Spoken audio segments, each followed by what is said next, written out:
Alright, today we'll be starting the first lesson, so it'll be pretty short, I think. The original plan was to do what I prepared for pre-servants but never delivered, which was 10 mini lessons, and the last video was 2 of them. So that means we have 8 left, I think. And we'll see by the time we're done with that if you guys want any more, etc. Or, never mind, let me not finish that sentence. I promised we would start first with the dictionary, how to use it. So you guys need to remember before when I mentioned Coptic is an agglutinative language. That means you have different word pieces being put together to make a bigger word. You have to know how that works for you to use the dictionary, unfortunately. But that is what most of these lessons are for. They're for you to find out at least some of the quote unquote prefixes. And I'm not to be fully honest, I'm not sure if most of those prefixes are in the dictionary. But if there are, and you are someone using Coptic dictionary, you wouldn't look for those anyway. Um, so this dictionary is actually very nice. It is an abbreviated version of the gold standard of Coptic dictionaries, and the gold standard of Coptic dictionaries is called Crumb's Dictionary. So let me show you what Crumb's looks like.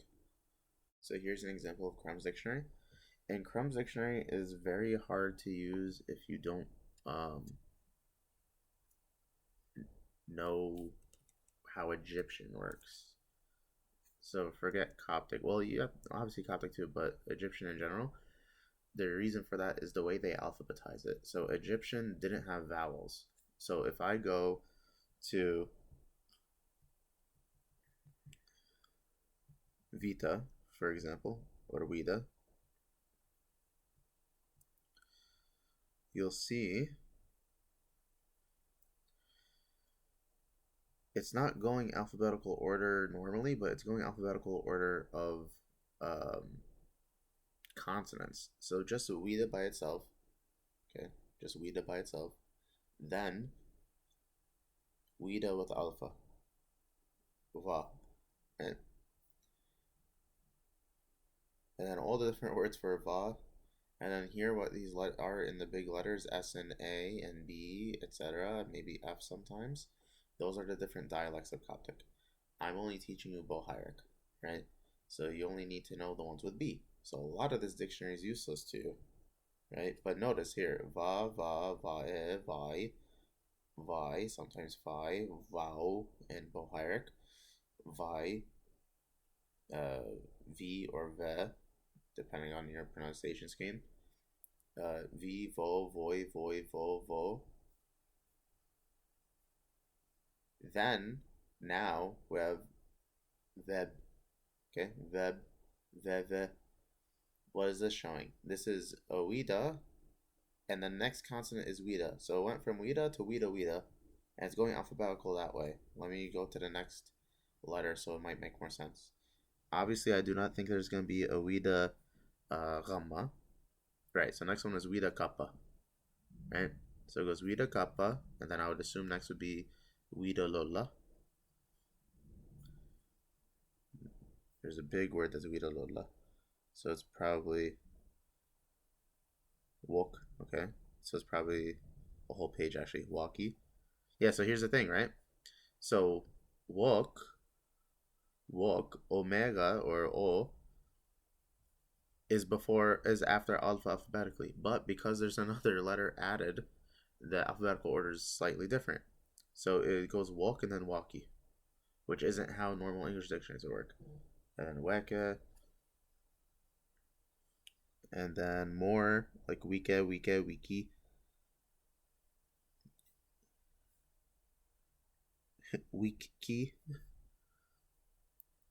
Wal. Okay, Wal. And Wal is a form of Wol. Wol is the one I had in mind. Another Wal, 2 Wals actually. This one is I, etc. Okay, so this one it's a beast of a book.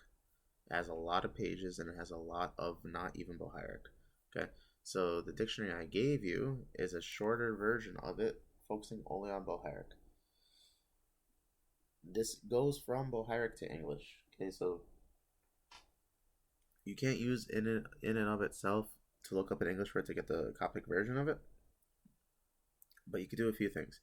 First thing is, any of these on the front page, if you know your word starts with that, you could click on it, right? And it'll bring you to that section of the dictionary. That should work on phone and works on whatever other device, hopefully.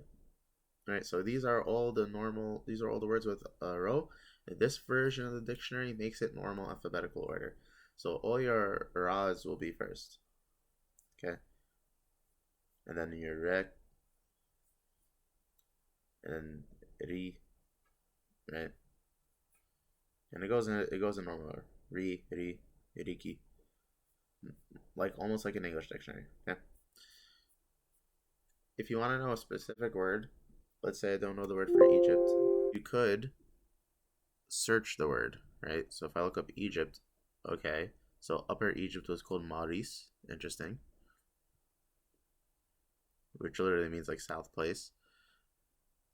Kimi means Egypt, but where does that come from? Kimi comes from Komom, which means to be black or to become black. So Komom becomes the adjective Kame, and Kame is really close to Kimi. In fact, this used to be pronounced as Kami in the old pronunciation. So you can see how they're related, Kami. And that's the black land, which would be Egypt. Okay. So, for example, let me pick a different word, like man. That was a bad example. Let me look up the word for man because I know what it is. The word for man is Romi. Okay.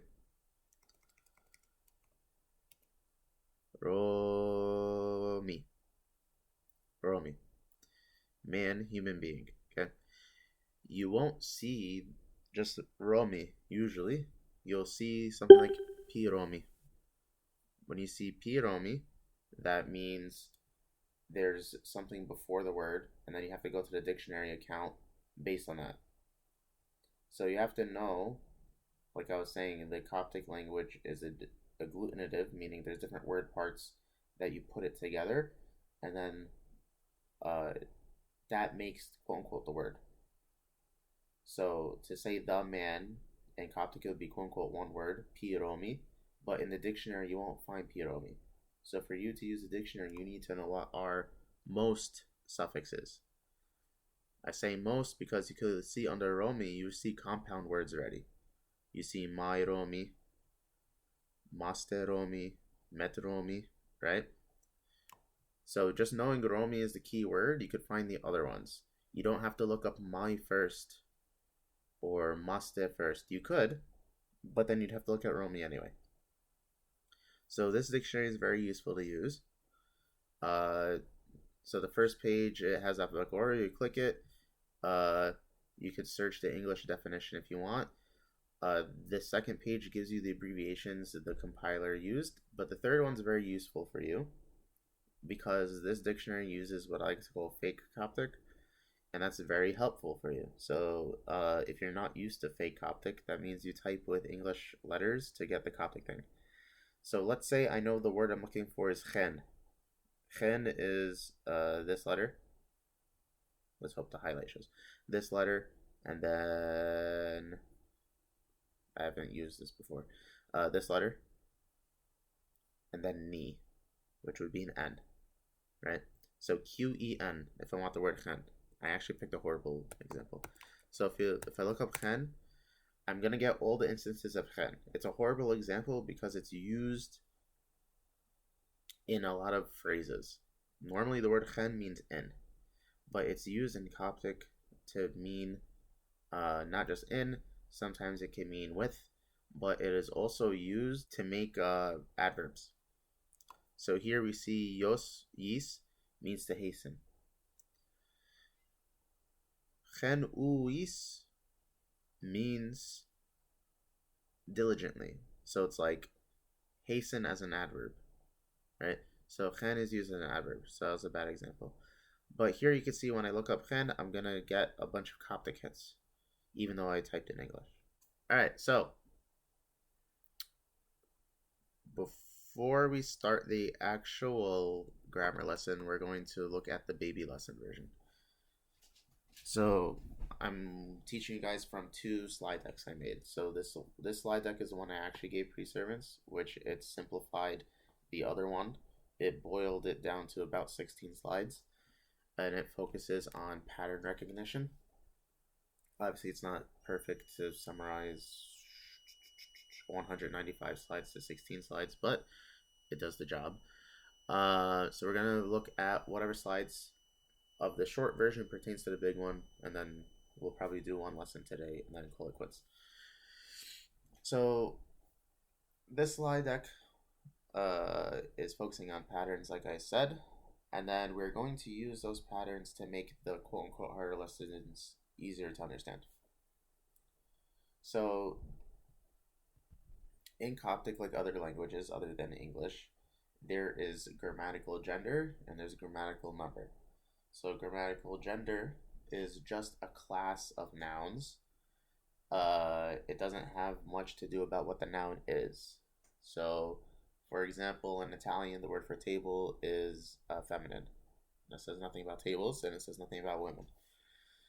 So it's just a grammatical category. Coptic has masculine and feminine. That should sound mostly familiar to most of you guys, because I'm sure almost all of you took Spanish in school, or if you know Arabic, Arabic has the same construction. Other languages have more genders, like Latin has neuter, but Coptic only has masculine and feminine.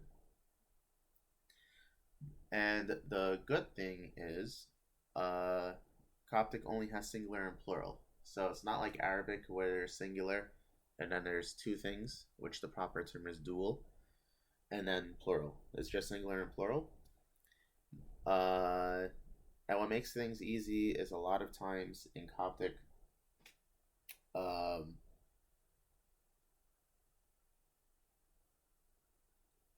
the plural form is the same as the singular form, and the only thing that changes is the prefix, which will follow this pattern. So this pattern for the prefix will tell you a lot. So for masculine, the key letter is P. The key letter is P. So if you look here, we have P or pi, right here, P, and then here we have phi. But realize when we spell phi, it's P-H-I. That's because it used to be P with an H. It was P. So this is P and this is P. That was the original sounds for these two letters. The difference between the two is, I think it'll come up in the bigger slide deck, but they heard a difference between the two. So sometimes a word could be different based on whether that P has extra air. Otherwise, it is used to just make the word flow better. So for example, if there was supposed to be a P before a stressed vowel, it will become P, similar to like English, right? So in English, you say pin. You wouldn't say pin. You say pin in English because the vowel there is stressed. And then there are a set of consonants which has the fancy term of sonorant, which the closest thing I can think it means it's like it's almost a vowel. We'll learn them in a second. If the P is supposed to be before those sounds, it changes to a F. Well, you know what I mean. Current pronunciation or church pronunciation would be F, but it would be P. Feminine, oh, I was clicking like that. Feminine, the pattern is a T, right? So whether I mean tav, or I mean the letter T, or I mean theta, because theta has the same thing as phi does. Theta, if you realize, is TH, because it used to be T, and whenever P would become P, is the same as when T would become T. And then later you'll see why this is grouped with T. And then plural is N, right? Plural, when it's plural, we do not care about the gender anymore. So if we're using the 16 slide deck, the masculine will be indicated with blue, the feminine will be indicated with pink, and then plural will be indicated with green. And the key sounds again for masculine is P, feminine is T, and then plural is N. And then if I say masculine or feminine, I'm implying singularity. So here are some examples, and the main lesson today will focus on the first row of this example. But Coptic has multiple words for the, multiple words for this, multiple words for that. They used to be pronounced mostly differently. But with the current church pronunciation, half of these sound the same as the others, unfortunately. So for the, we have P, we have P, then we have P again, but, you know, with extra air. Or current pronunciation, F, T, T, T, or Th, and then Ni and Nen, right? So remember, blue is masculine, singular. So these are three ways to say the for a masculine singular noun. These are three ways to say the for a feminine singular noun. And then these are two ways to say the for plural nouns. We will go into the details in the actual lesson, hopefully. If not, I will expound. The words for this, we have pi here. And pi here, this is when this is actually used as an adjective. Again, we'll go into more detail when we get to that lesson. And then this pi is it's emphasized because this is its own word. Because this is its own word, the alpha here, the a, is stressed. So it becomes pi. So this is, let's say, this very body. I'm sure Abuna says that. This very body would be pi soma pi, right? So pi, this, soma, body, and then pi is another way of saying this, but it emphasizes it. This one is a prefix. The first one's a prefix. The other one is his own word. Similar with tai and thigh, or tai and tai, and then nai. Nai, this one is used for both prefix and its own word. And notice, because there is no aspirated N, sorry, I don't think I defined aspirated before. Aspirated is when there's the extra H. So the difference between P and PH is because there's the P is just P and PH is P. There's an extra H there. That extra H or the extra air is called aspiration. So the T is an aspirated T. The theta is the aspirated form of tav. So there is no aspirated ni. Because there's no aspirated ni, there's no second form. The only reason there's a second form is because of how how the language works and how the human mouth works. So this is one of the gripes I have with the church pronunciation, because now we have pi, phi, tai, thigh, nai, but originally the distinction was very little. It was pi, pi, tai, tai, nai. So it's literally just, if it was emphasized, it would use a different letter and it would sound the same. Now you lose some of the patterns with the new pronunciation, but that is neither here nor there. For that, it's very similar, except this time these are all quote-unquote their own words, so that vowel is stressed. So you're not going to have a P with the pi, so it's going to be phi or P, and then phi or T, and then ni. And if I'm pronouncing it differently than you learned, it's because it's the old pronunciation or the scholarly pronunciation. All of these will be at the beginning of a word, right? So if I, just like in English, if I want to say the pen, it's the will be before pen. It's not going to be pen the. I'm not sure if other languages do that, but Coptic follows a logical word order there. And then, like, going back to the dictionary example, so if we have nenyoti, means well, not a good example, but whatever. So nenyoti, so nen here, it's a form of the. It has another meaning also, but it's a form of the. So now that you know this is a common prefix, because it's at the beginning of a word, if you're going to use the dictionary for yoti, right, you would, if it's nen yoti, you know, well, I'm not going to look up nen, so let me look up yoti. So yoti is here. What you would normally look for is yoti would be spelled like I-O-T, so that would be here. Oh, they didn't format this right. So that'll be here. So yoti is telling you look at yot, and it means fathers. So if you look at yot, it'd be right here. The first definition of yot is father, and PL is plural. The plural form is yoti. So this is one of the rare instances where the Coptic plural is different than the singular. Okay, that's it for the short version. Now the actual lesson. Articles. I mean, most of it was covered, but whatever. Articles. So, going off of the background lesson, an article is a type of determiner. And the way the article works, it tells you how specific or definite a noun is. So the grammatical term for specific or specificity would be definite. The definite article tells you if the thing is specific. So in English, that would be the word the. In Arabic, that would be like el. I do not think Arabic has an indefinite article. A lot of languages don't, but Coptic and English do. So the is definite. So if I tell you to grab me a pen versus grab me the pen, that's very different. The pen is a specific pen I want you to get me. A pen is get me any pen.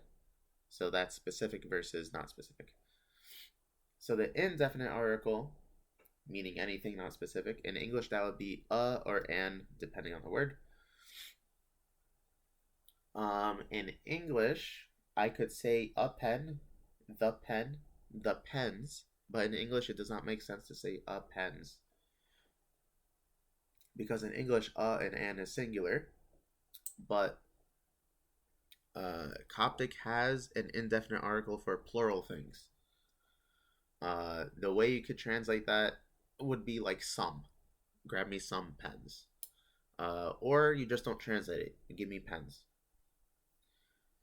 So Coptic has its own prefix or article to make a word plural without being specific, which is very useful because, like I said earlier, most Coptic nouns do not have a plural form in and of itself, so the prefix or the article will tell you about that noun. Number, gender, I mentioned before. It's masculine and feminine, singular or plural. I hope you guys know singular means one thing, plural means more than one thing. So Coptic articles have to match their noun in number and gender. And the articles could be indefinite or definite, like I said. And then the nouns are almost always preceded with the article. And I say now written as a prefix because in the background video I mentioned that the Coptic language originally had no spaces. So because I had no spaces, how do you know when to break the word apart? Different people have different conventions to do it, but almost everyone agrees to make the article a prefix. In Bohairic, which is the dialect of Coptic we're learning, there are multiple forms for the definite article. One of them is called the strong form, the other one is called the weak form. So here are two tables displaying everything. So the indefinite articles do not care about the gender. It just tells you whether it's singular or plural.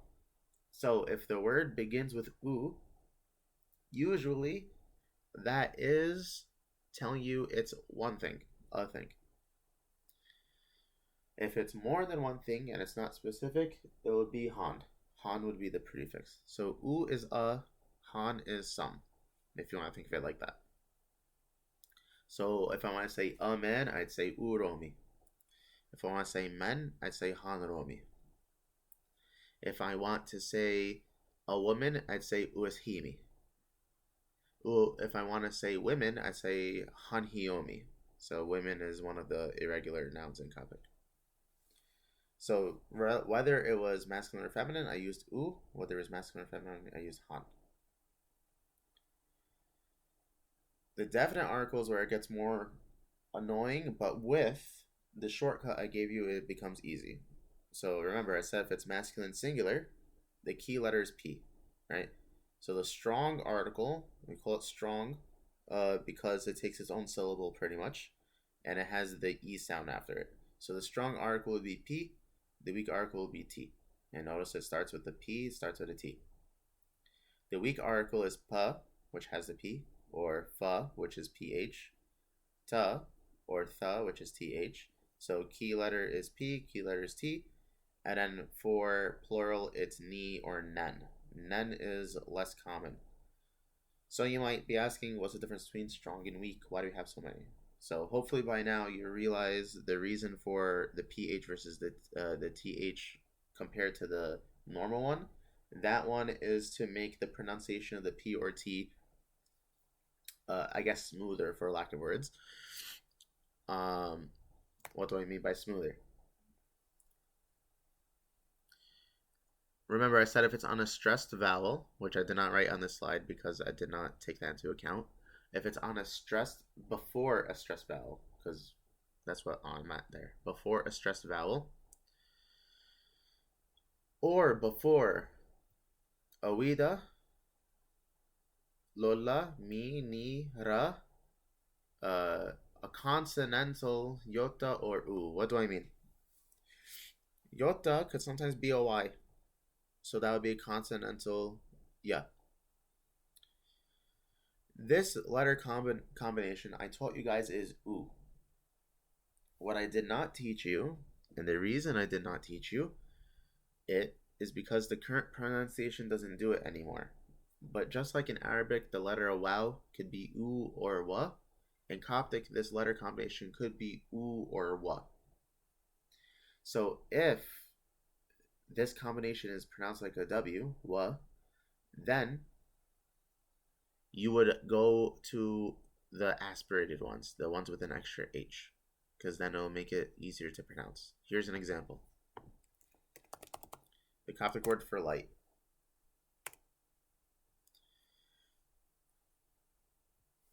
The modern pronunciation is u oini. It used to just be woini. The word for the is either p or pa, right? So if you want to say the light, but you want to use the weak form, I'll go into what the weak form means in a second. It's funny because there's like two definitions for the weak form that sound opposites, but they give the same thing. Anyway, so if you want to say the light, you could say either p woini, or if you want to drop the yota in p and make it the weak form, it'll be pa and then woini.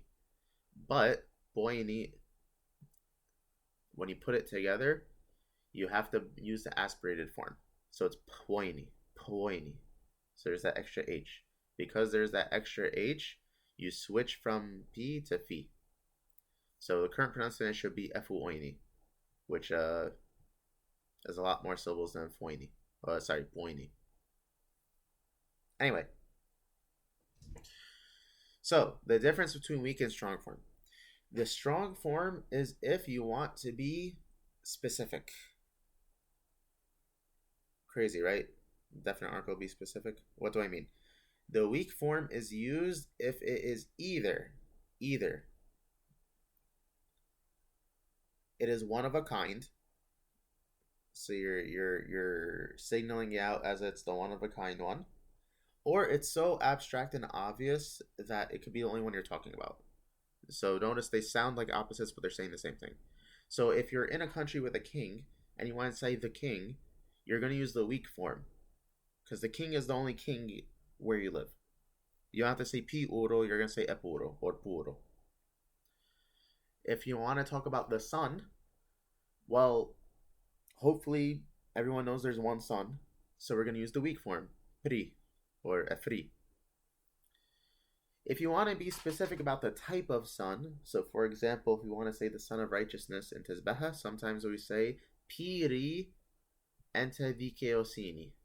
So if you want to be specific and give qualities, you will go to the strong form. But if it's so obvious you're talking about one thing, you use the weak form. And then plural, there's technically no strong and weak. There are very, very, very, very few and rare examples of a weak form of ni just being the letter n. And that would actually come from Sahidic, the older dialect of Coptic, because that was the way to say the in the older dialect of Coptic. And sometimes when we borrowed from Sahidic to Bahiric, we didn't convert perfectly. So sometimes there is a form of saying the with just the letter n, but what's the word I'm looking for? It's not too common. So the letter N by itself being before a word has other meanings. So rarely it'll mean that. So don't let it occupy too much headspace. Nen is annoying. I'll be straight up. Because the word nen also means hour. It's one of the forms for the word hour. But here it just means the. So how do you know the difference? The note I wrote is nen may be used, so it's optional, if the noun is possessed. Now, I don't mean possessed like demon possession. Possessed like possessive when it comes to grammar. Possessive. So Mary's book, right? So the book is owned or possessed by Mary. So if the noun is possessed, it could use nen. So what's an example? The sons of Israel. A lot of times in Tasbeha, the sons of Israel, we do not say Nishiri ente Bisrael. We say usually Nen Shiri en Bisrael. So M and ente are interchangeable in this case. So because the sons are quote unquote possessed by Israel, the sons of Israel, we could and usually use nen. It does not mean our sons of Israel in this case. It just means the sons of Israel. So that's why it's annoying. And then here's the little shortcut key I put here before I thought of making the shorthand version. So these are some practice. I'm going to show the slide on the screen for a bit and then freeze. And then I guess I'll do editing magic for the video and put the answers at the end.